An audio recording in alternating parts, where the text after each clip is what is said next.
What's up everybody, ManBearCow here, back with another video teaching every class how to get a rune for Phase 2. If you're a druid, you received Eclipse. Hunters get Trap Launcher, mages get Brain Freeze, paladin gets the Art of War, priest gets Mind Spike, rogue gets Poison Knife, shaman get Ancestral Awakening, warlocks get Shadow and Flame, and warriors get Enraged Regeneration. Yes, every class will get a rune by doing this questline, which begins with highway robbery in Desolace. To reach Desolace, what's up gamers? Ditch the energy drinks and get yourself a portable blender. Elevate your game while staying healthy. Just add fruit, ice, and water for a delicious aguas frescas. Or blend your favorite fruits with almond milk for a delicious smoothie free from that awful sugar crash that comes with energy drinks. Don't let ManBearCow catch you crashing, so get your portable blender like this Ninja Blast today. Affiliate links in the description. To reach Desolace, you will likely have to run from Stone Talon Mountains, following the road south through the Charred Vale. In the northwestern corner of the Kodo Graveyard, you will find a small plateau. On this small plateau, you will find an extinguished campfire. At the campfire, you will pick up the quest Highway Robbery. Again, you need to be level 30 in order to pick up this quest. Otherwise, you will not be able to click on the campfire. The campsite before you is a grisly scene. Judging by the remains, the victims were 2 humans and a dwarf. Markings on the bones indicate a savage attack, but the looted supplies tell you this wasn't done by an animal. The wounds don't match centaur weaponry either. Perhaps an experienced scavenger of these lands would know what to make of this. So we need to find someone in Desolace who knows about the plagued campsite. So we need to talk to a man who knows how to get things. I understand you're a man that knows how to get things. Time is money, friend. Or just a man who knows things about Desolace. And maybe not even a man. In this case, it will be a goblin. A goblin named Bibli Futzbuckle, to be exact. Follow the trail heading north out of the Kodo Graveyard. Follow the trail as it curves to the east. And once it begins to curve north again, you will find a small settlement just off the road. The settlement will include a house with a fenced-in area next to it. Within the fenced-in area, you will find Bibli Futzbuckle. Ah, so you found another one, he says. I found a couple of scenes like you described. Always camps of humans and dwarves. Rumor among the caravans is a group of horde marauders did it. Seems likely given the victims and how brutal the attacks were. Apparently, the bandits fled Desolace once the Alliance Marshal got hot on their trail. If you're looking to track one of them down, I'd check in a port town. Those always have shady characters coming and going. Might catch one trying to get a boat to somewhere. Well gee, what could be a popular port town in Phase 2? Well, I imagine it will be a port town in a zone with a lot of activity in Phase 2. And what zone will have more activity than Stranglethorn Vale? And what port town in World of Warcraft could be bigger or more notorious for shady shenanigans? It must be Booty Bay. So head to Booty Bay. Tucked away in the corner of town, behind a hanging shark, you will come to the Salty Sailor Tavern. Inside the Salty Sailor Tavern, you will find an orc named Tokal standing near the bar. You with the marshal? No, you don't look like it. The rumors you've heard are only half true.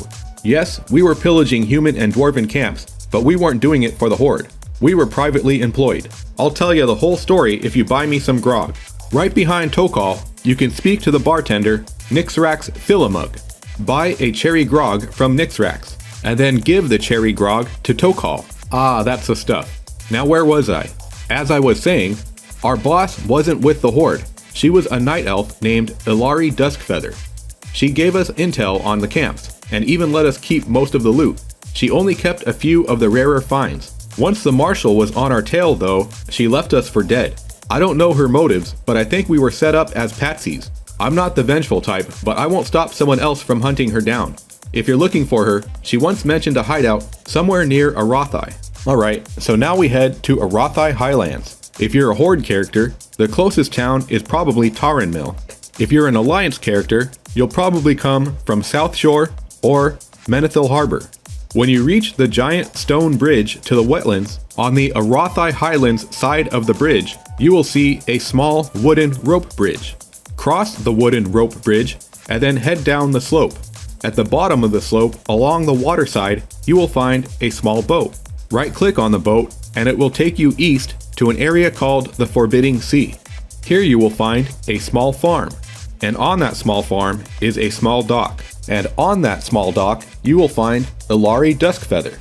Illari Duskfeather is level 40, so you will either need to be strong enough to take her down yourself, or you will need to have a group with you. And if you can't find a group, well, that's okay. You can actually just hang out nearby and wait for somebody else to take her down. When you're about to defeat Illari, she'll pull a punk move and teleport away. But when she does, she will leave behind a dropped pouch.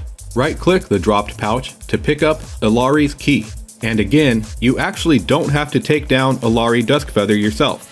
If anybody else defeats her, the dropped pouch will appear on the ground, and you will be able to pick it up even if you didn't tag the mob. If you're a Night Elf Druid, you might not even have to fight her. She will give you a dialogue option that allows you to just pick up the key. Once you pick up Illari's key, you walk over to the other end of the dock, where you will find Illari's loot cache near a small shack. Inside Illari's loot cache, you will find a small box along with some coins. Inside the jewel-encrusted box, you will find the Rune of Eclipse. As usual, right-click the rune, and there you go. You have Eclipse. Starfire increases the critical strike chance of your next 2 wraths by 30%, and Wrath reduces the cast time of your next Starfire by 1 second. Both effects stacking up to 4 charges. Both spells also gain 70% chance at all times to not lose casting time when you take damage. If you plan on rolling a balanced boomkin, this is your spell. Congratulations! Hunters get Trap Launcher, Mages get Brain Freeze, Paladin gets the Art of War, Priest gets Mind Spike, Rogue gets Poison Knife, Shaman get Ancestral Awakening, Warlocks get Shadow and Flame, and Warriors get Enraged Regeneration. If you found this guide helpful, show us some love down below in the comments. And you might want to consider joining the channel with a monthly membership. Memberships begin at $2.99 and are a great way to show your support. You can also earn exclusive perks like early access to videos before they're released to the general public. And in Phase 2, we're definitely going to have a lot more runes to discover. And you're going to want to follow this channel so we can help you find those runes. So do yourself a favor and smash the subscribe button and hit the notification bell so you can be notified when we release new videos. This is ManBearCow signing out, saying thank you for watching, and we'll see you in the next video.